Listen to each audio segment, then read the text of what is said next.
जगत सारा क्षणिक है और आत्मा एक नित्य है।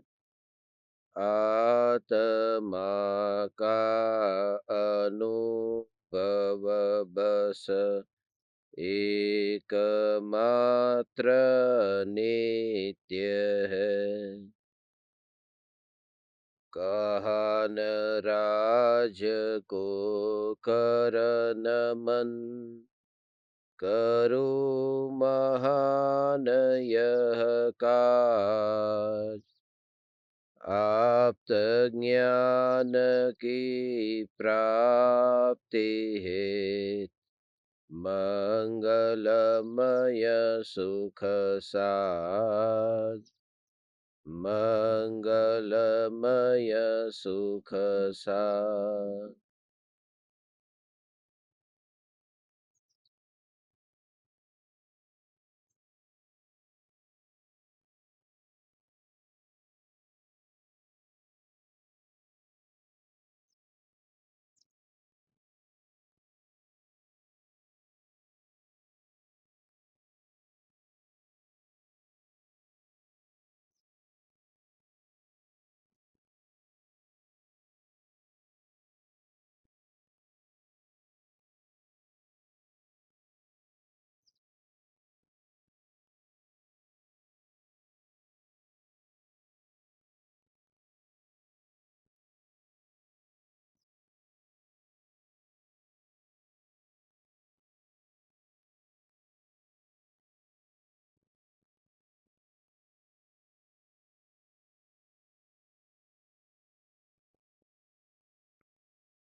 चैतन्य स्वभावी भगवान आत्मा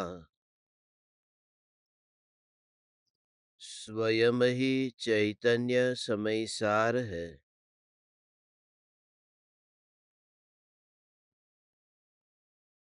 चैतन्य समय सार का प्रतिपादक ग्रंथाधिराज समय सार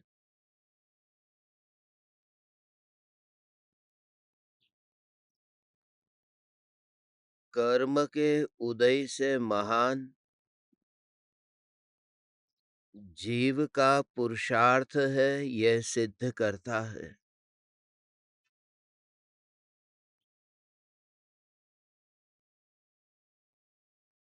और उस पुरुषार्थ से भी महान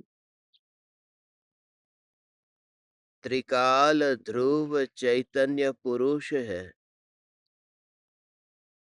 जिसका अनादि काल से आज तक कर्म के साथ किसी भी प्रकार का संबंध नहीं बना है। यह त्रिकाल ध्रुव चैतन्य पुरुष ही मैं हूँ।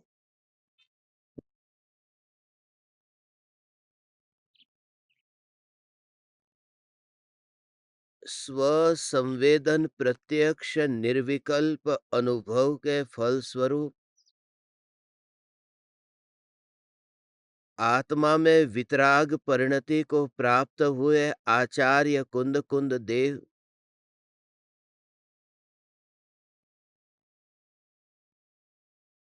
भगवान आत्मा को कर्म का अकर्ता कहते हैं।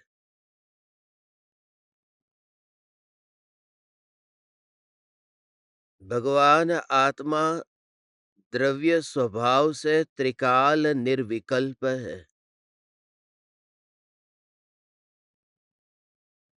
जिसमें से राग और द्वेष के विकल्प ही उत्पन्न नहीं हुए। क्योंकि जिसमें राग और द्वेष के विकल्प नहीं है,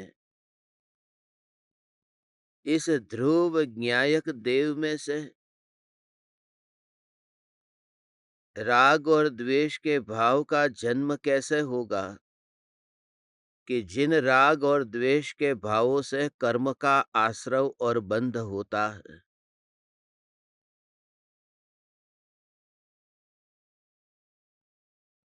जीव का पुरुषार्थ बलवान है।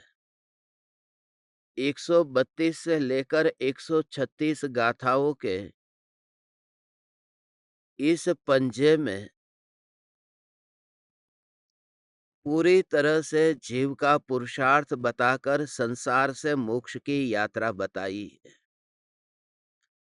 अज्ञान, मिथ्यात्व, अविरति, कषाय और योग, ये कर्म के आश्रव और बंध के कारण है। सबसे पहले अज्ञान लिया है, जिसमें 4 शामिल है: मिथ्यात्व, अविरति, कषाय और योग।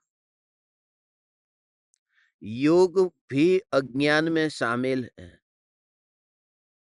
अब यहाँ ये प्रश्न हो सकता है कि योग तो अरिहंत भगवान को होता है।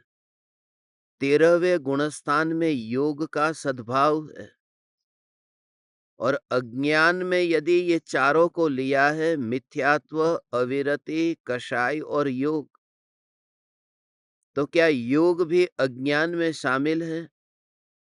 यदि योग भी अज्ञान में शामिल है,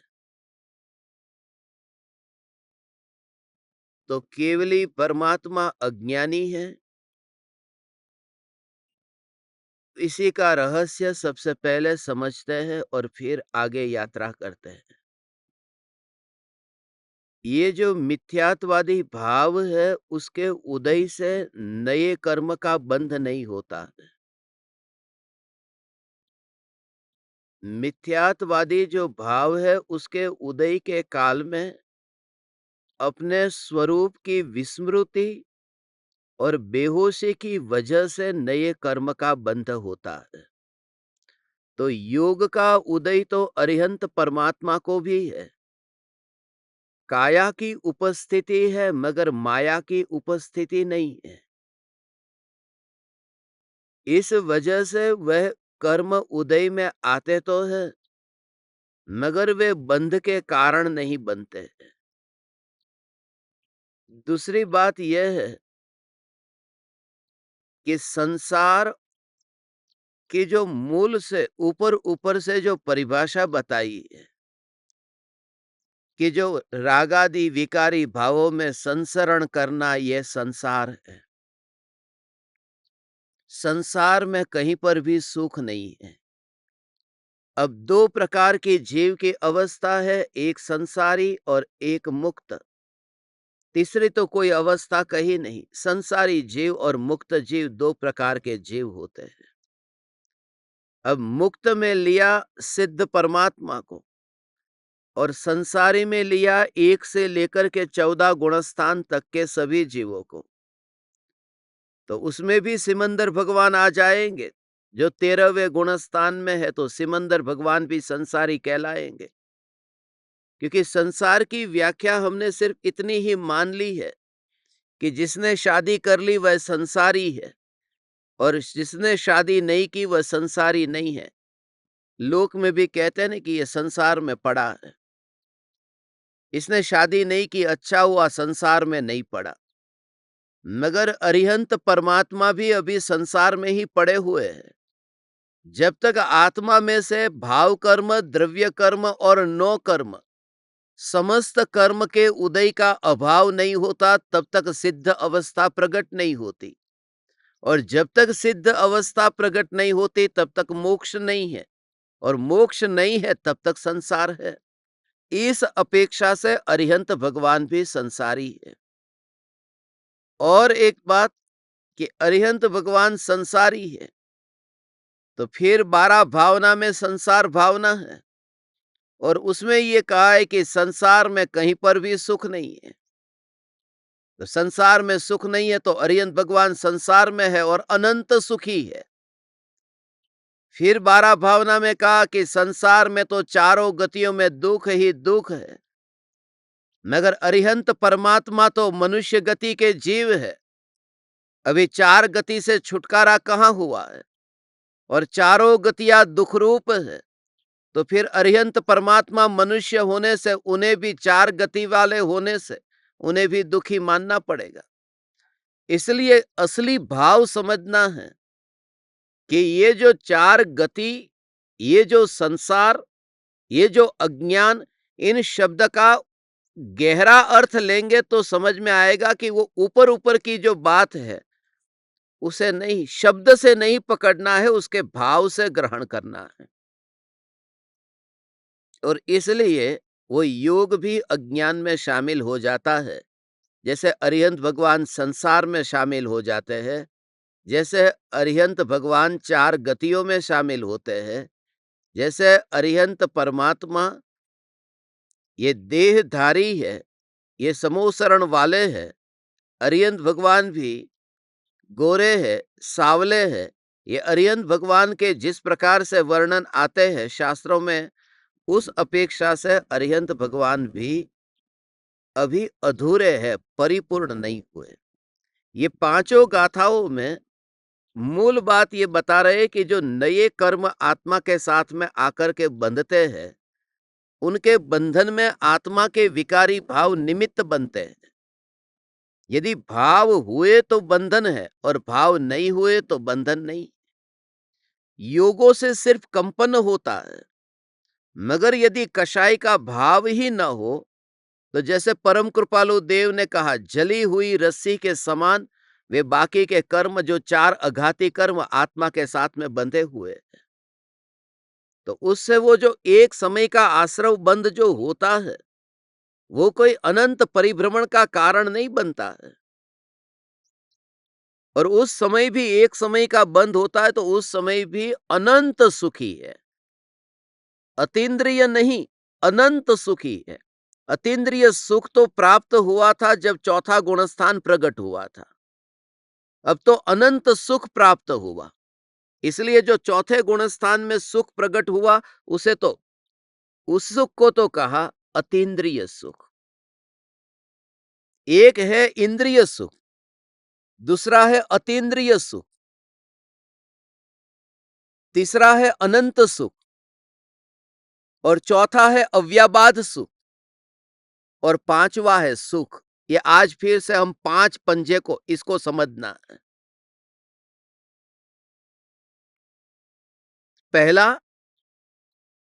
इंद्रिय सुख, फिर दूसरा अतीन्द्रिय सुख, तीसरा अनंत सुख, चौथा अव्याबाध सुख, और पांचवा सुख, सुख मात्र सुख।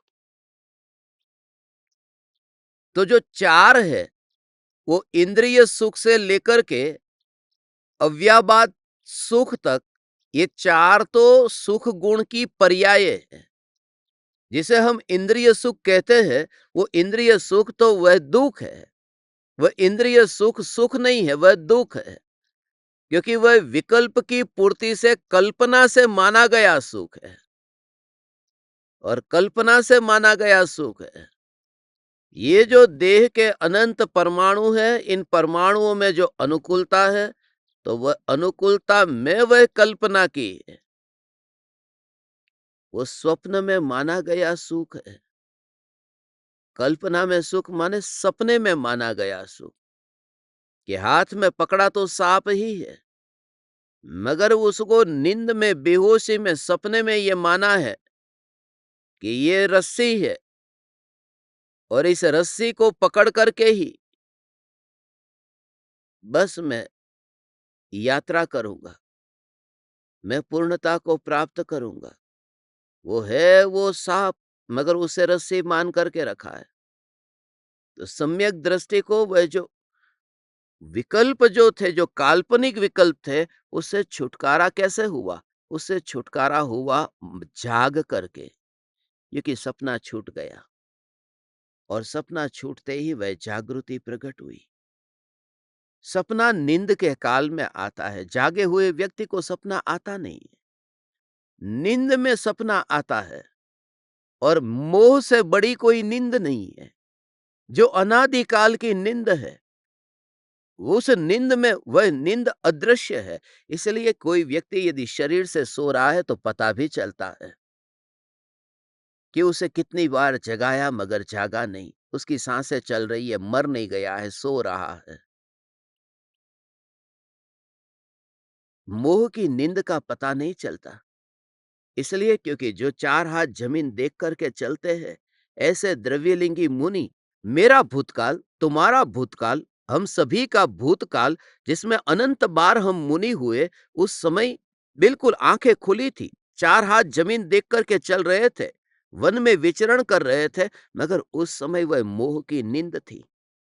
क्योंकि जो चलने का विकल्प था, उस चलने के विकल्प को अपना स्वरूप माना था। चलने के 4 हाथ ज़मीन देख कर के चलने का जो विकल्प है, उस विकल्प पर बैठे थे और उस विकल्प पर बैठने के कारण भगवान वह निर्विकल्प अनुभूति से वंचित रहे थे। कैसा? जब पूर्व में हम भी सम्राट थे। जब सम्राट थे तो सम्राट की अवस्था में सिंहासन पर बैठे थे न। उस सिंहासन को छोड़ दिया और जंगल में जाके गुफा में जाकर के बैठ गए। फिर भी सम्यक दर्शन क्यों नहीं पाया? इस वजह से क्योंकि सम्यक दर्शन वन में बैठने से नहीं होता। सम्यक दर्शन वन में बैठे तो सम्यक दर्शन नहीं होता, पहाड़ पर बैठे तो सम्यक दर्शन नहीं होता, स्मशान में बैठे तो सम्यक दर्शन नहीं होता।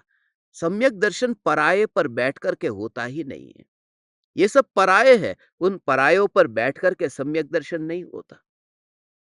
सम्यक दर्शन आत्मा पर बैठता है तो होता है कि मैं अब चैतन्य के आसन पर बैठूंगा। नहीं, तब भी सम्यक दर्शन नहीं होगा। जब तक बैठने का भाव है तब तक सम्यक दर्शन नहीं होता।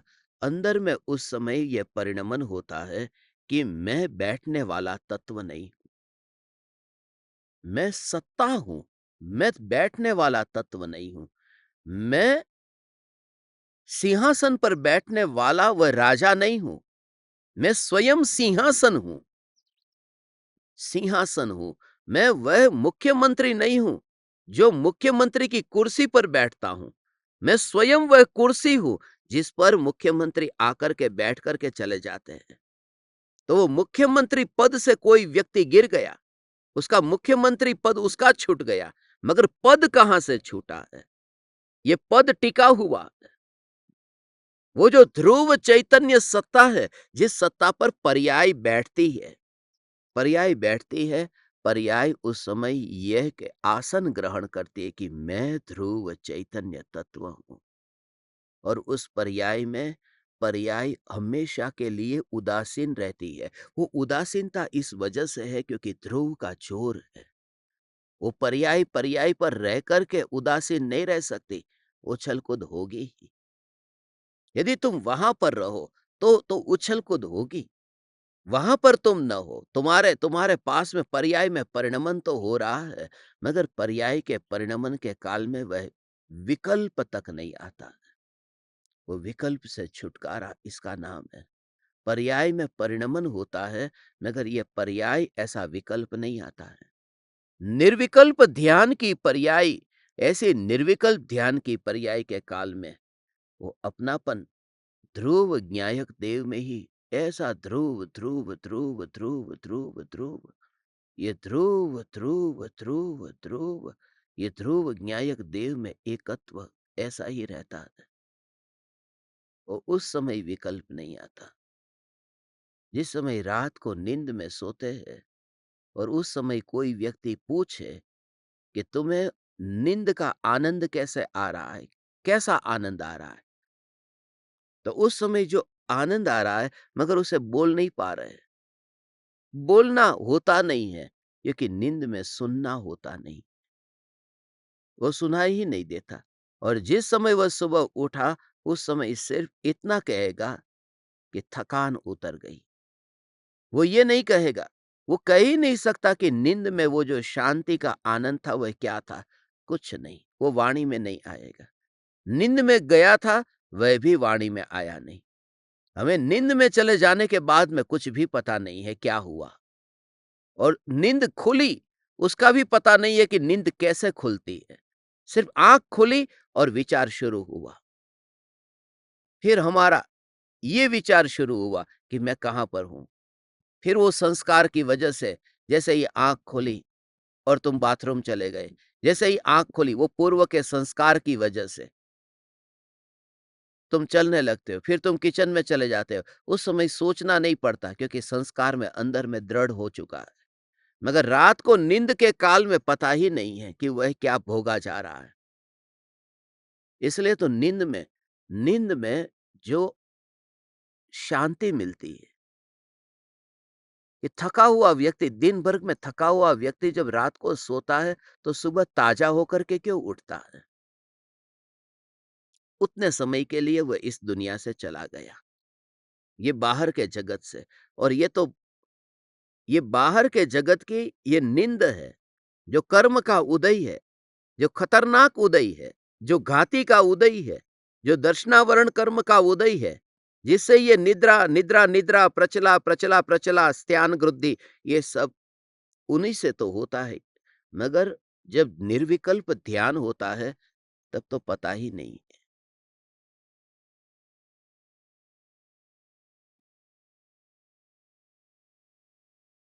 अभी तक पर्याय में बैठ कर के अब मैं ध्यान में चला जाऊं।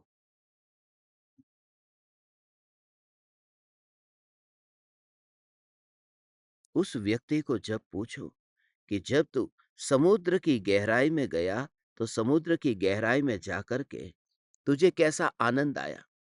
तो वह व्यक्ति उस समय तो बोलेगा नहीं, क्योंकि वहां नीचे आवाज सुनाई देगी नहीं। वो नींद की तरह ही है कि वो जाग रहा है समुद्र के नीचे, मगर वो आवाज नहीं सुनाई देती। वो अनुभव क्या कर रहा है कि समुद्र शांत है, शांत समुद्र का अनुभव करता है। शांत समुद्र का अनुभव करता हुआ वह व्यक्ति, ऐसे ही तुम कौन हो कि शांत समुद्र का अनुभव करो? नहीं, तुम शांत समुद्र हो। समुद्र में डुबकी लगाने वाले तुम नहीं हो। पर्याय का कर्तृत्व तभी छूट सकता है, परिणाम मात्र में अपनापन तभी छूट सकता है, इतना ध्रुव का ज्ञायक देव का जोर आए तभी ये हो सकता है। और इसी जोर की वजह से, वो इतना बल, इसी जोर की वजह से वो एक समय में आधा आधा मोक्ष मार्ग पार कर लेता है। कल मैंने आपको कहा ना, 7 गुणस्थान एक समय में पार होता है। जैसे मोक्ष जैसे 14 गुणस्थान से पार होता है, तो एक समय में पार हो गया। ऐसे ही कोई जीव, अब वो 7वें गुणस्थान में पहले से लेकर के 7वें गुणस्थान में जब पहुंच गया, तो एक समय में वो पहुंच गया। पहले से ही द्रव्यलिंगी मुनि तो था ही, द्रव्यलिंगी मुनि पद तो पहले से ही धारण किया था। एक समय में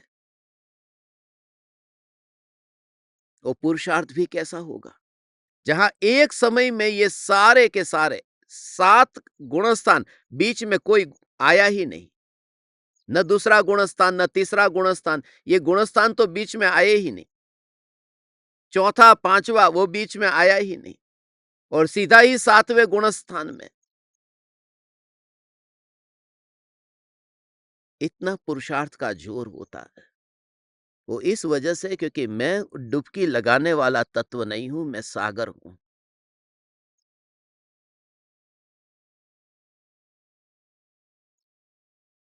और उसमें कुछ भी नहीं बढ़ा। जब तुम्हारा विचार और चिंतन चलता है, तो यही मैं ध्रुव ज्ञायक देव, मैं ध्रुव ज्ञायक देव, मैं ध्रुव ज्ञायक देव। ऐसा जब विचार चलता है, तो लोभ का जो भाव था ना, वो लोभ का भाव छूट जाता है, क्योंकि यहाँ कमी क्या है? जब वो व्यक्ति सागर की गहराई में गया और उसे अनुभव हुआ शांत सागर का, उसे अनुभव हुआ। जब तरंगों पर था तब अशांत का अनुभव होता था। जब गहराई में गया तो शांत अनुभव हुआ।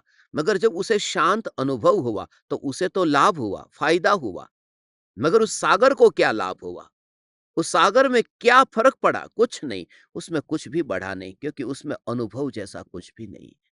तो चिंतन जब होता है कि मैं वह तत्व हूं जिसमें कुछ बढ़ता ही नहीं है, जिसमें कोई अंदर डुबकी लगाता नहीं है, मेरे में तो पर्याय पर्याय पर्याय। सौगानी जी ने कहा न, सौगानी जी ने कहा कि पर्याय मेरा ध्यान करे सो करे, पर्याय मेरा ध्यान करे सो करे। मैं ध्यान करने वाला तत्व नहीं हूं, मैं ध्यान करने वाला तत्व नहीं हूं, मैं तो ध्यान का ध्येय हूं। पर्याय जिसका ध्यान करती है वह तत्व में हूं। पर्याय जिसका ध्यान करती है वह तत्व में हूं। मगर तुम ऐसा चिंतन मत करना। सौगानी जी ने भले कह दिया, मैं तुमसे ये कहता हूं कि मैं वो तत्व नहीं हूं पर्याय जिसका ध्यान करती है। यहां लेना देना ही नहीं है पर्याय से कि पर्याय ध्यान मेरा करेगी। मैं हूं। मैं तो वह सागर हूं जिसमें दुनिया वाले लोग डुबकी लगाने आते हैं। मैं डुबकी लगाने वाला नहीं हूं। मैं तो वह सागर हूं कि जिसमें दुनिया डुबकी लगाती है, लोग डुबकी लगाते हैं। नहीं, मैं शांत सागर हूं। बस। वो सौगानी जी ने जो कहा वो ठीक है। वो तुम्हें वहां से एक कदम आगे यहां लाने के लिए।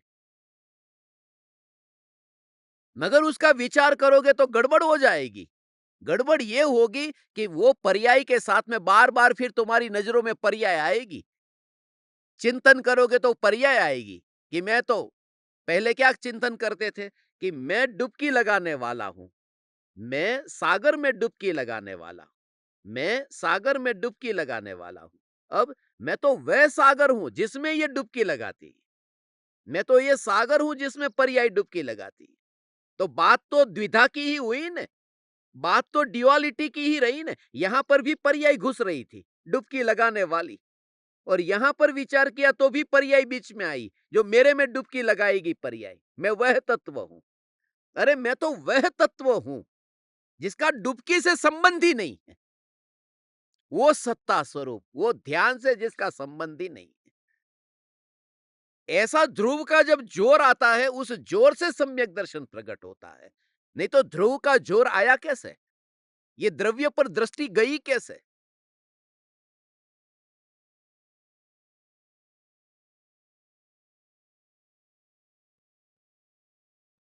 लोकालोक जिसमें झलकता है, ऐसा परमात्मा मैं हूं। लोकालोक जिसके ज्ञान में झलक जाता है, ऐसा परमात्मा मैं हूं। ये तो महिमा तुम्हें बताने के लिए कि लोकालोक जिसमें झलक जाता है, ऐसा परमात्मा मैं हूं। मगर लोकालोक मेरे में झलक जाता है, उससे मेरे को लाभ क्या है? क्या लाभ है? लोकालोक झलक गया सो झलक गया। मेरे को कौन सा आनंद मिल गया? लोकालोक इसमें उछल कूद मत करना कि केवल ज्ञान होगा, लोकालोक ज्ञान में जलेगा। रंच मात्र भी लोकालोक के ज्ञान में झलकने की वजह से आनंद नहीं आता है भगवान को, कि सारी दुनिया को मैं जान रहा हूं या सारी दुनिया मेरे ज्ञान में जानने में आ रही है, इस वजह से आनंद नहीं है। पर्याय मेरा ध्यान करती है। मगर तू जब बैठेगा कि पर्याय मेरा ध्यान करे वह तत्व मैं हूं, पर्याय मेरा ध्यान करे वह तत्व मैं हूं, तो तू अभी पर्याय से उठा ही कहां? तुझे तो इतना भी विकल्प नहीं आते कि जिस समय ये पर्याय मेरा ध्यान करती है, पर्याय मेरा ध्यान करती है, ओ हो, मैं हूं, अस्तित्व मात्र में हूं। तो फिर पर्याय का परिणमन का क्या करेंगे फिर? कि ऐसा ध्रुव का जोर ये पर्याय में ही तो आ रहा है ना। ये जोर कहां आ रहा है? वो कार्य थोड़ी अटक रहा है तेरा पर्याय का।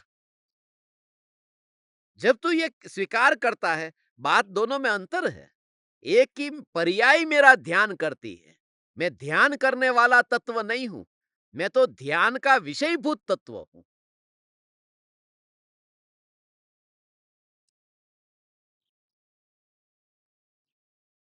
मैं किसी को जानने नहीं जाता।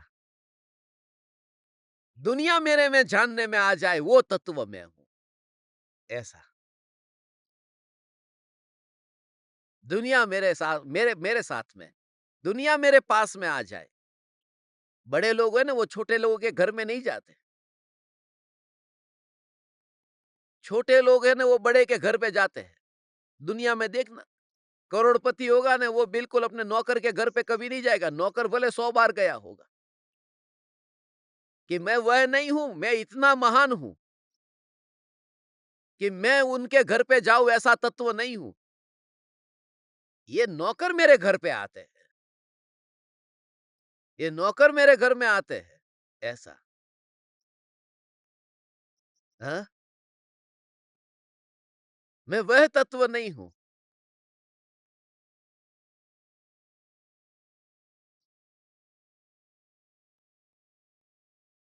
नौकर मेरे घर में आते हैं।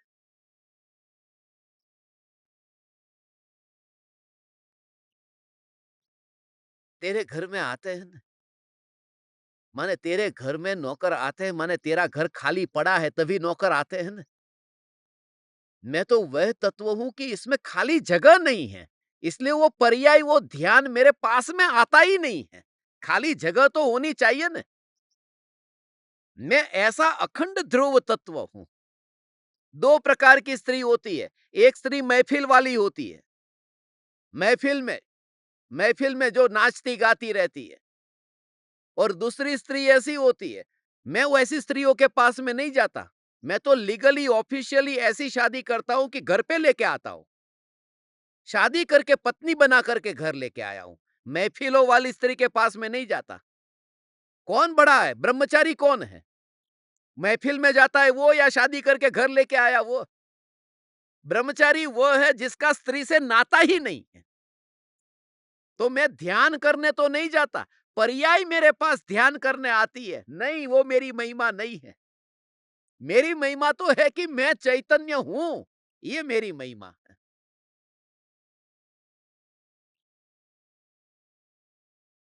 वो मेरी महिमा है। क्यों मालूम है? पर्याय मेरा ध्यान करती है, ऐसा महान तत्व मैं हूँ। तो अनादिकाल से पर्याय ने ध्यान किया मेरा? तो नहीं किया, माने मैं महान नहीं रहा। क्योंकि मैं महान किसकी वजह से हूं? कि पर्याय मेरा ध्यान करती है, इसलिए मैं महान हूं। अरे पर्याय मेरा, सौगानी जी ने कहा, पर्याय मेरा ध्यान करे सो करे, न करे सो न करे। मैं महान तत्व हूं, ये अपनी बात है। સમજાણું ને? આ બધા દાદા દાદીની ઉંમરના નેહાલચંદજી સોગાનીજીને જોયા હોય ને, મળ્યા હોય, દર્શન કર્યા હોય, એને ખબર કે આ શું રાજ છે બધું. આ બધી વાત નીકળતી નથી. આ દુનિયાની અંદર બધું બસ દેવદર્શન કરો, પૂજા કરો, ભક્તિ કરો. ये पर्याय मेरा ध्यान करने आए. ओहो हो! कहाँ थी वो पर्याय? वो पर में जाती थी, वो पर में जाती थी, वो पर्याय मेरे पास में आई. हैं? जो पर्याय पर में जाती थी, वो मेरे पास में आई. सुधर कर के आ गई. सुधर कर के आ गई तो अब ले लेनी चाहिए ना. सीता रावण के वहां गई थी, मगर राम ने अग्नि परीक्षा करके स्वीकार कर लिया ना.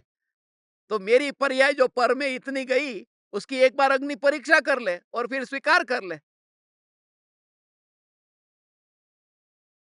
मगर राम की सीता थी. मैं तो ऐसा आत्म राम हूं जिसकी सीता है ही नहीं. वो ध्रुव तत्व मैं हूं, जिसका किसी से नाता ही नहीं जुड़ा है.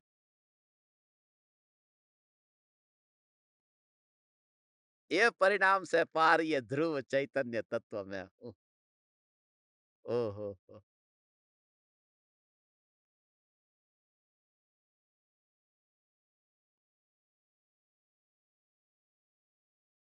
वो यहां पर घटित करना. बाहर की देह की क्रिया, वो क्रिया का पता नहीं चलता. अंतर में जो है वो परिणामों में क्या चल रहा है. सबसे नजदीक में नजदीक कौन है? वो परिणाम है. वो कहां पर जोर दे रहा है? इसी में. ओ, पर द्रव्य जो है, वो पर द्रव्य का लक्ष्य जो किया था, तो उसमें उसी प्रकार से सुख माना, दुख माना, तो मिथ्यात्व की भूमिका में गृहस्थ दशा छोड़ दी और वन में जाकर के बैठ गए. तो वन में बैठे थे, उपवन में बैठे थे, मगर चैतन्य वन में नहीं बैठे थे, चैतन्य उपवन में नहीं बैठे थे. इस वजह से वहां पर मृत्यु हो गई और मरकर के स्वर्ग में देव हुआ. ये देव हुआ स्वर्ग में और देव होकर के एकेंद्रिय में चला गया. ये जितने भी पाप के कारण तुमको इतना डराया गया है, सताया गया है ना, कि तुम्हारी अधोगति होगी, तुम्हारा पतन होगा, ये सब तुम थोड़ा विचार करो. मैं सभी का चेहरा देखता हूँ अभी, या आप सभी का चेहरा देख रहा हूँ. बंद है तो कैमरा खोलो तो मैं आपका और दर्शन करूँ सुबह-सुबह. मैं सभी का चेहरा देखता हूँ. आपको मैं खाली इतना कहता हूं, भगवान, हे चैतन्य परमात्मा, ये जो तुमसे बात करता हूं ना, उस बात को थोड़ी बहुत बुद्धि है, तो थोड़ा बहुत तू ये विचार कर कि स्वर्ग के जो देव है, वो स्वर्ग के देव मरकर के एकेंद्री में जो मर के जाते हैं, जो द्रव्यलिंगी मुनि गया ने एकेंद्री में, स्वर्ग में जाकर के 9वें ग्रैवेक तक पहुंच गया, मुनिव्रत धार अनंत बार ग्रीवक उपजायो। तो वहां पर जो अनंत बार वो स्वर्ग में जब चला गया, तो यहां पर के तेरे जितने भी पाप है, ये जितने भी पाप है उसका विचार कर। वहां पर आलू होगा स्वर्ग में, प्याज होगा, लहसुन होगा, जिसको खाने गया था, आलू प्याज लहसुन खाने गया था वहां पर। तू थोड़ा विचार कर कि तो फिर वो एकेंद्री में क्यों गया है? ऐसा कौन सा उसने पाप कर दिया था? ये तो तुम ये जैन धर्म का झंडा ऊंचा रहे हमारा लेकर बैठे हो, इसलिए तत्व को नहीं समझ पा रहे हो कि जब मैं स्वर्ग में था तो स्वर्ग में ऐसा कौन सा अपराध हुआ था मुझसे। ना तो वहां आलू खाने गया, न तो वहां पर मुर्गे खाने गया, न मछलियां खाने गया, वहां तो ऐसा कुछ भी नहीं था, वहां तो खाने ही नहीं गया था। फिर एक इंद्रिय में मैं क्यों चला गया? ऐसा विचार आए, एक इंद्रिय में मैं क्यों चला गया? ऐसा क्या अपराध हो गया था?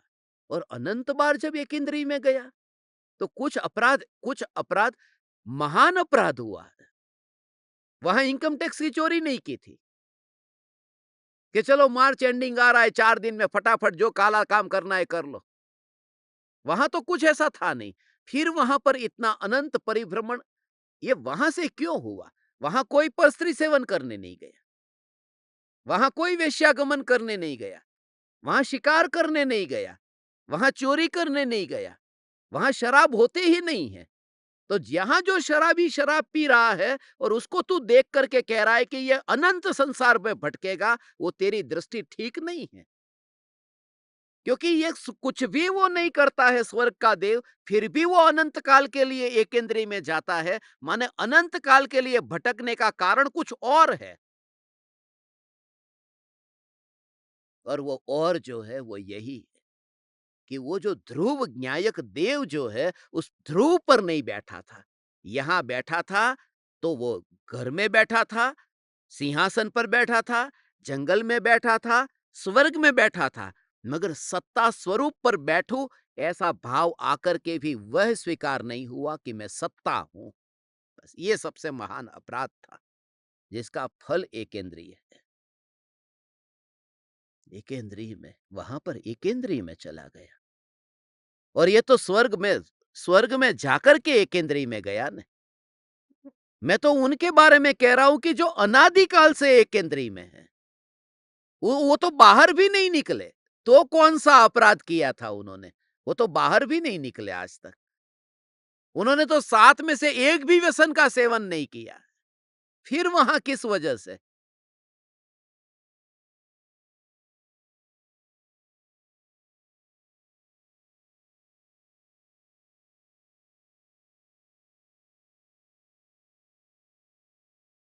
अपने को भूल करके कि मैं कौन हूं, ये पता नहीं है, माने वो जो इंद्रिय के परमाणु है और इंद्रिय ज्ञान जो हो रहा है, उस इंद्रिय ज्ञान में, वहां पर इंद्रिय ज्ञान में सुख माना, वो ज्ञान में सुख माना। जो भी इंद्रिय ज्ञान से जानने में आया, टीवी में दृश्य जानने में आया, जो आंख के निमित्त से जानने में आया, और उसमें सुख माना। उसमें ये विचार नहीं आया कि मैं ज्ञान स्वरूप चैतन्य परमात्मा हूं और ये आंख की गुलामी करनी पड़ रही है। मैं ज्ञान स्वरूप चैतन्य तत्व हूं और इस ज्ञान को ये जीभ की गुलामी करनी पड़ रही है कि नमक और शक्कर का भेद पता नहीं चलता जब तक जीभ पर न रखो। तो आत्मा का स्वभाव तो जानने का है। ये इतनी गुलामी क्यों करनी पड़ रही है? क्योंकि जो इंद्रियों की गुलामी करता है उसको इंद्रिय सुख मिलता है, जिसका नाम दुख है, क्योंकि वह कल्पना में है। तो जिस समय ये अनुकूलता मिली, तो सामने ज्ञेय तो जानने में आएंगे, मगर ज्ञेयों का ज्ञान में प्रतिबिंब पड़ा और प्रतिबिंब में अपनी ही खबर हो। ओ हो, वह अपनी ही खबर हो, अपनी ही खबर हो। और वह जो ज्ञान स्वरूप चैतन्य तत्व और उसका जो ओ हो, ये जो चैतन्य स्वरूप भगवान आत्मा अपनी खबर हो, माने इतना निर्विकल्प और मौन। ये ज्ञान ज्ञान ज्ञान ज्ञान, ये ज्ञान ज्ञान ज्ञान ज्ञान, ऐसा जो रियलाइजेशन होता है, वो निर्लेपता का भाव समझ में आ रहा है। ये जो मेरे आंखों के सामने ये सूर्य है, ये सूर्य की जो किरणें हैं, इस पृथ्वी पर कितने पाप हो रहे हैं। यहां पर किसी ने किसी को चाकू घुसा दिया, तो वो सूर्य से प्रकाशित हुआ कि नहीं चाकू घुसाया, वह पाप प्रकाशित हुआ ना। मगर सूर्य में से प्रकाश जो, वो किरण, वो निकल ही रही है। वो सूर्य में से किरणें निकल ही रही है। और सूर्य ना दुखी होता है, ना तड़पता है, ना सुखी होता है। कोई सूर्य के सामने हाथ जोड़कर सूर्य नमस्कार करे तो सूर्य थोड़ा खुश तो होगा ना। या सूर्य से मोह मोड़ करके कोई बैठ जाए तो सूर्य नाराज तो होगा ना। ये सूर्य जो सदा प्रकाशित है, जिसका मात्र प्रकाश प्रकाश प्रकाश प्रकाश प्रकाश, ऐसे ही ये ज्ञान से ये प्रकाशित हो रहा है। क्या मालूम है, ये क्रोध प्रकाशित हुआ तो ज्ञान विरोध नहीं करता। और सूर्य की वजह से ये पता नहीं चला है कि यहां पर किसी की हत्या हुई। सूर्य के कारण पता नहीं चलता, सूर्य की किरण के कारण, सूर्य के प्रकाश के कारण। क्योंकि सूर्य वहां पर है, प्रकाश यहां पर है। सूर्य यहां आया ही नहीं है, उसका प्रकाश आया है। सूर्य यहां आए तो जल जाए। सूर्य के प्रकाश से दुनिया प्रकाशित होती है। तो ये ज्ञायक देव है, वो ज्ञायक देव तो जानता ही नहीं है। वो ज्ञायक देव की जो ज्ञान की किरण है, उस किरण से ये क्रोध प्रकाशित हुआ, ये मान प्रकाशित हुआ। ये विकार के भाव वो भगवान आत्मा से प्रकाशित नहीं होते, भगवान आत्मा की ज्ञान की किरण से प्रकाशित होते हैं। और वह ज्ञान की किरण, अब एक व्यक्ति ने आया और देखा कि सूर्य के प्रकाश से वो जो हत्या हुई है, उस हत्या को उसने देखा नहीं।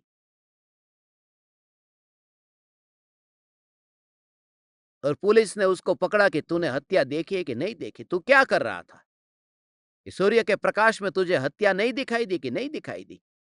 मैं सूर्य को नमस्कार कर रहा था, सूर्य दर्शन कर रहा था। किससे? उसी प्रकाश से।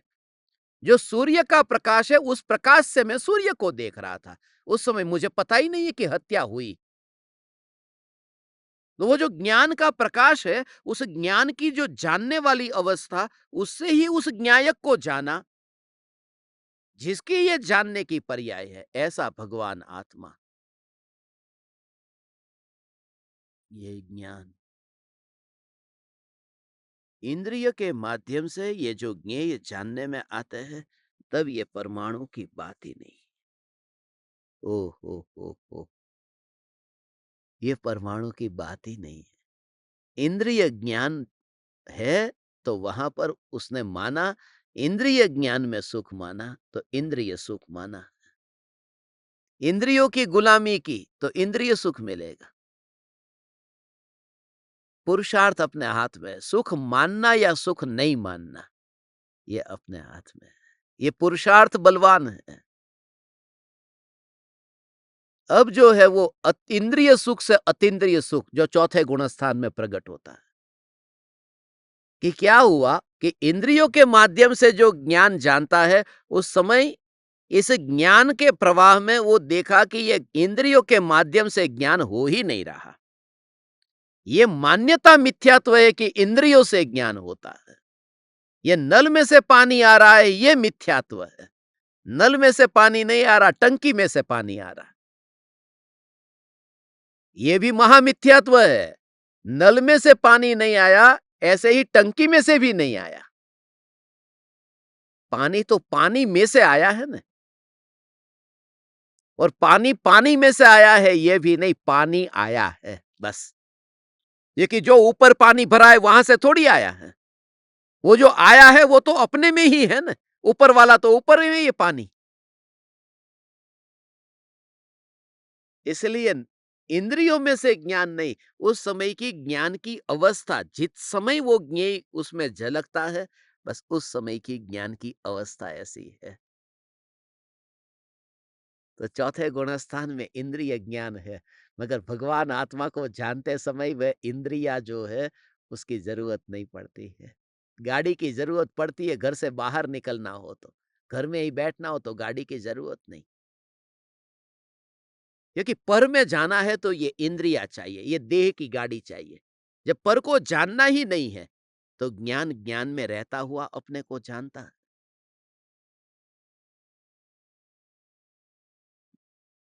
इसलिए चौथा गुणस्थान प्रकट होते ही वो इंद्रिय ज्ञान में से एकत्व छूट जाता है। ये जीव का पुरुषार्थ बलवान है। ये देखो,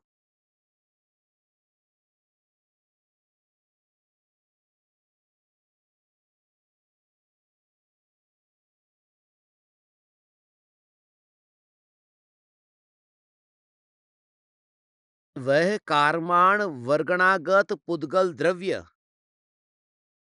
जब जीव से बंधता है, पुद्गल द्रव्य माने वो कार्माण वर्गणा जो है वही,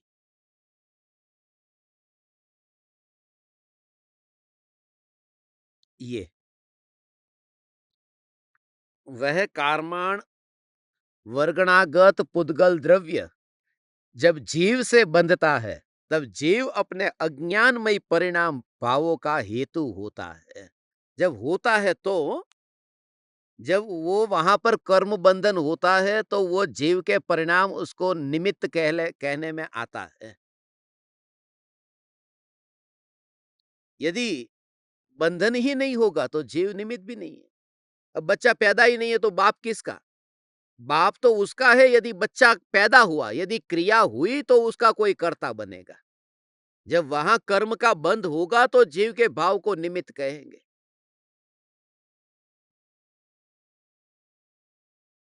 तो जो संयोग मिले हैं वो संयोग से नए कर्म का बंध नहीं। ओ इसमें एक बात मुझे आपको खास कहनी है कि जब पहले गुणस्थान से चौथा गुणस्थान आता है, दो प्रकार के कर्म है, एक अघाती कर्म का उदय, दूसरा घाती का उदय। जो घाती का उदय उससे भाव होते हैं, ये मिथ्यात्व का जो भाव है ना वो तो घाती कर्म के उदय का परिणाम है। तो क्या होता है कि कर्म के उदय से भाव होते हैं और कर्म के उदय से वस्तु मिलती है, शरीर मिला, गाड़ी मोटर बंगला मिला, वो अघाती का उदय।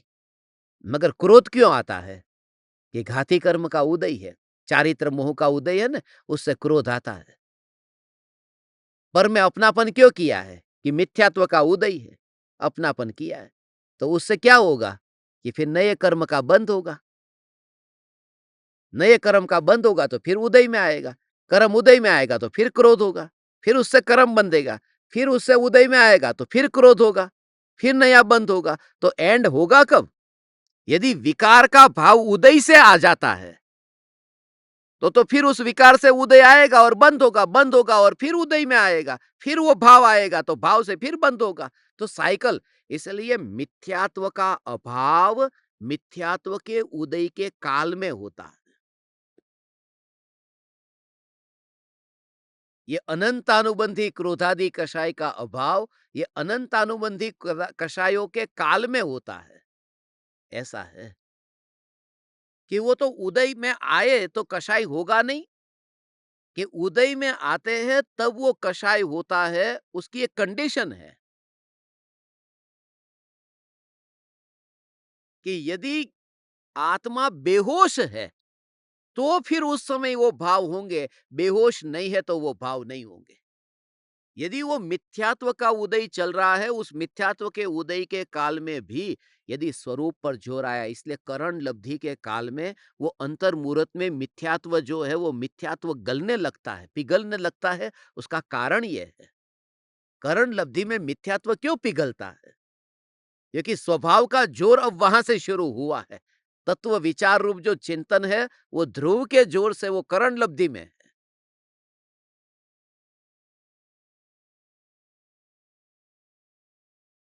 जब वो पुरुषार्थ कमजोर है, स्वरूप का जोर नहीं है, तब उसे निमित्त कहने में आता है कि मिथ्यात्व का उदय चला और ये मिथ्यात्व भाव हुआ। नहीं तो कर्म बलवान हो गया और जीव का पुरुषार्थ कमजोर हो गया। नहीं तो कर्म उदय में आएगा और भाव होते रहेंगे। मैं क्या करूं, कर्म उदय में आ रहे थे। संसार का अंत ही नहीं होगा। दूसरी बात कि जो क्रोध आता है, वह क्रोध कर्म के उदय से आया। वो कर्म तो हमें दिखाई भी नहीं देते। जो नहीं दिखाई देता है, जो अनुभव में नहीं आते, उस पर आरोप कर दिया। और जो ज्ञान सदा अनुभव में आ रहा है, उसको अनदेखा कर दिया। ये बहाना है धर्म नहीं करने का। ये प्रमादी होने का बहाना है। मैं क्या करूं, वो तो कर्म के उदय से। इसलिए ज्ञानी कहते हैं ये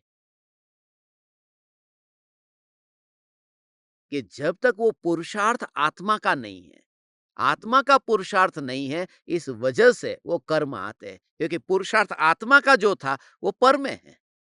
पर में खर्च हो रहा है आत्मा का पुरुषार्थ। इस वजह से कर्म का बंध हो रहा है, कर्म आते हैं। अनंत वीर्य है ना, वो आत्मा के अंदर यदि वो उपयोग में आता, तो नए कर्म का आश्रव बंद नहीं होता। कृपालु देव ने कहा कि नहीं, भाव कर्म निज कल्पना, माटे चेतन रूप, जीव वीर्य निस्फुरना, ग्रहण करे जड़ दुख। वो जीव का वीर्य है, वो स्फुरायमान करता है कर्म को। क्योंकि जीव का वीर्य वो पर में लगा हुआ है, अपने में नहीं है। पुरुषार्थ नहीं है, इस वजह से वो कर्म का बंद होता है। तेरे घर में चोरी क्यों हुई? चोर आया इसलिए नहीं कि तू घर में नहीं था, इस वजह से चोरी हुई।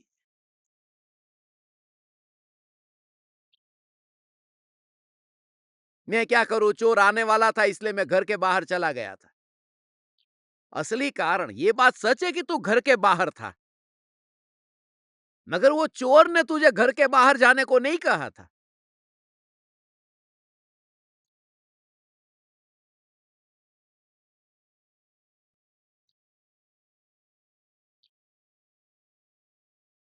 नहीं, मैं तो घर में ही था, मगर सो रहा था इसलिए चोर आ गया।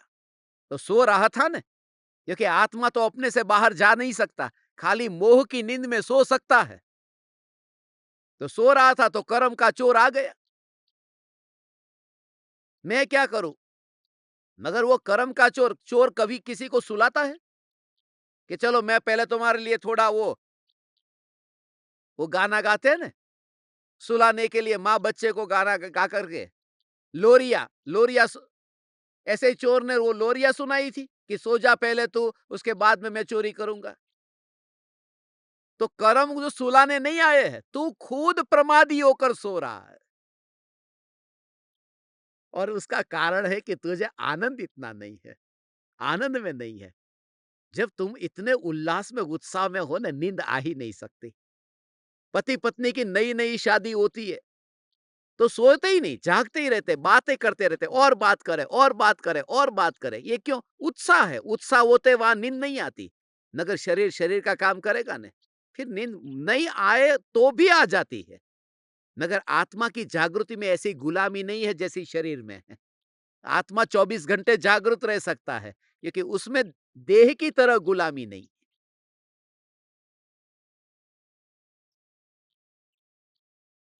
तो इसमें ये जीव का पुरुषार्थ बलवान है, कर्म का उदय बलवान नहीं है। इंद्रिय सुख पहले भोगा था, मगर इंद्रियों से ज्ञान होता नहीं है, ये स्वीकार हुआ तो अतीन्द्रिय सुख प्रकट हुआ। ये पुरुषार्थ का परिणाम। मगर अभी जो अतीन्द्रिय सुख प्रकट हुआ, उसमें पूर्वकृत कर्म उदय में आ रहे हैं अभी। तो जो कर्म जिस भूमिका में अब चौथे गुण स्थान में है कि जितना पुरुषार्थ है, अनंत अनुबंधी क्रोधमान माया लोभ का वहां पर उदय नहीं है। मगर अप्रत्याख्यानावरण क्रोधमान माया लोभ, प्रत्याख्यानावरण और संज्वलन, ये इनका तो उदय चल रहा है। तो उस समय क्या होता है कि उस समय भी वो पुरुषार्थ की कमजोरी से वो पांच पाप करने का जो अभी भाव आ रहा है, उस वजह से वो कर्म भी उदय में आ रहे हैं। माने कर्म उदय में आ रहे हैं, वो पुरुषार्थ की कमजोरी से आ रहे हैं।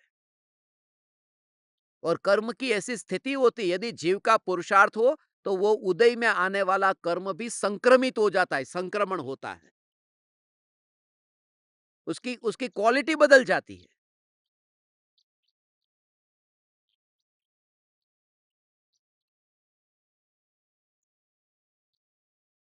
उसमें ही रूपांतरण हो जाता है, ऐसा।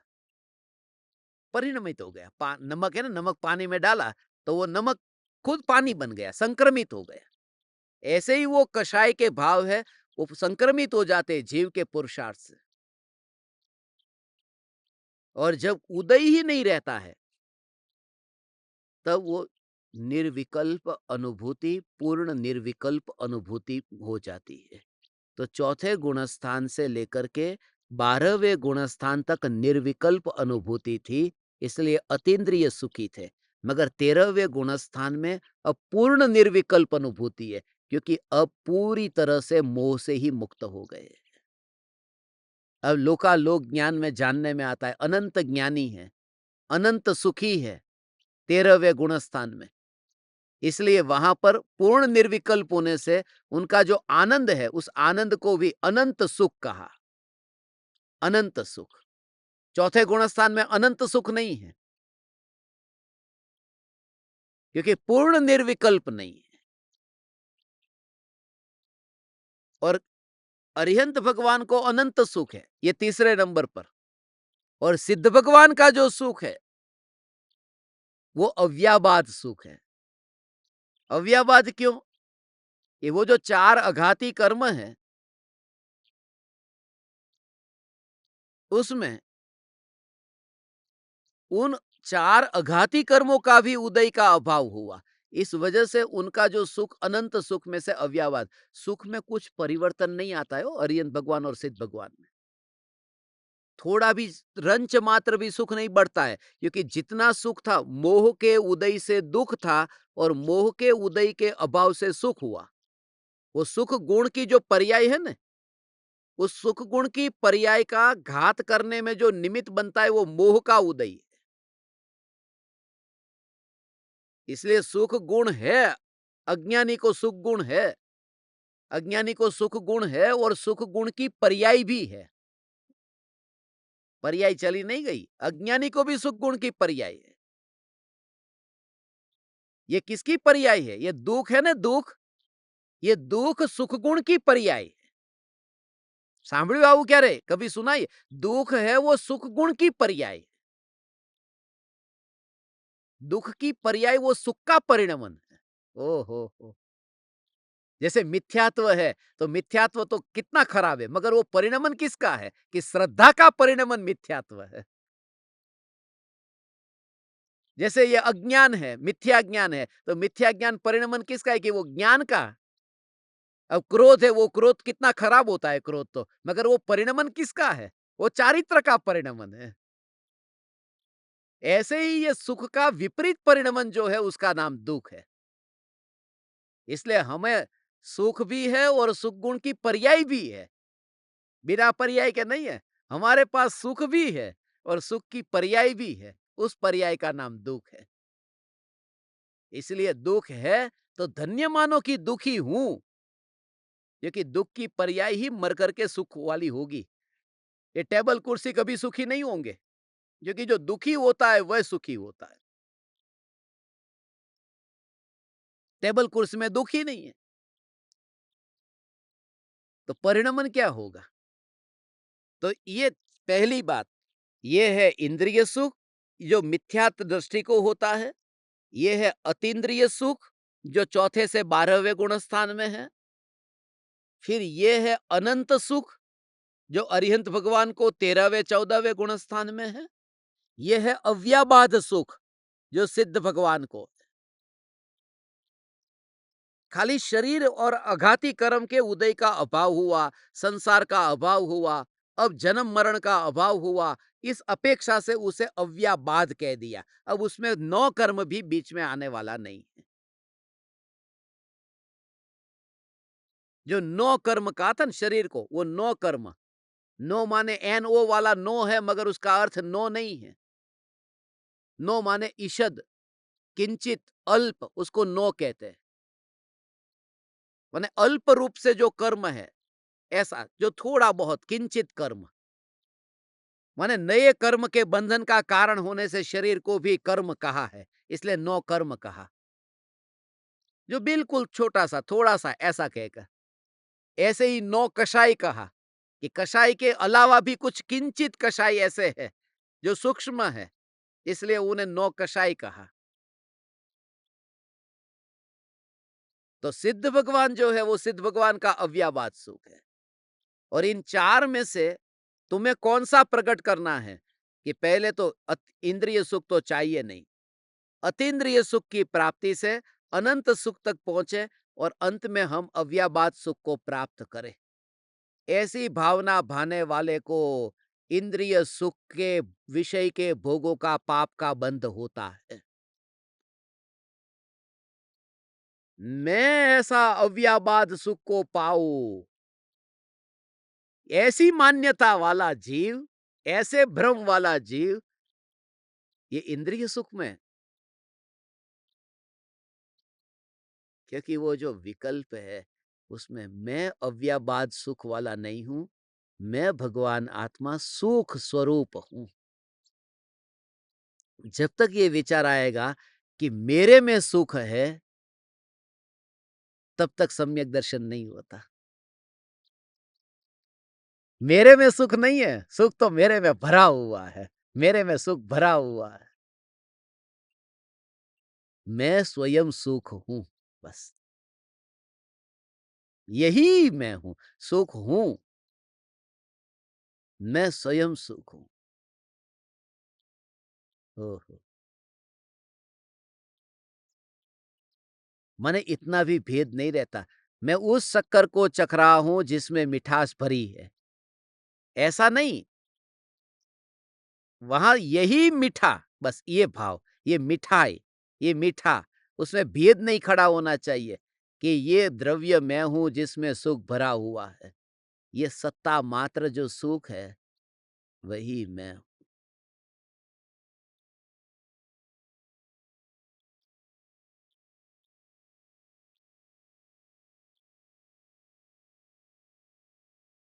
ये बात अभी 5 बात आपको बताई। ये 5 गाथाओं में ये जीव का जो पुरुषार्थ है, वो पुरुषार्थ किस तरह से बलवान है, वह रहस्य बताया है। ये 5वीं गाथा 136वीं गाथा हुई।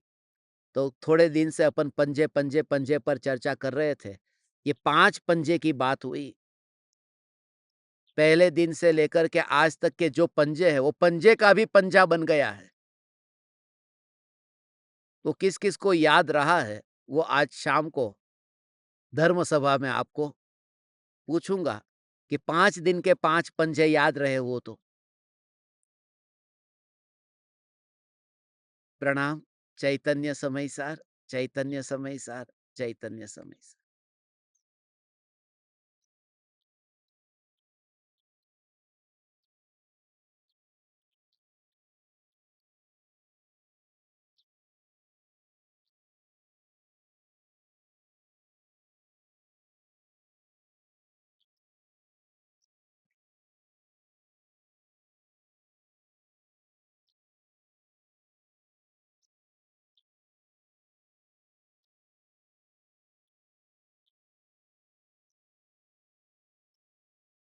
अहो अहो श्री सद्गुरु करुणा सिंधु अपार, इस पामर पर प्रभु किया अहो अहो उपकार, अहो अहो उपकार। देह सहित जिनकी दशा वरते देहातीत, उन ज्ञानी के चरण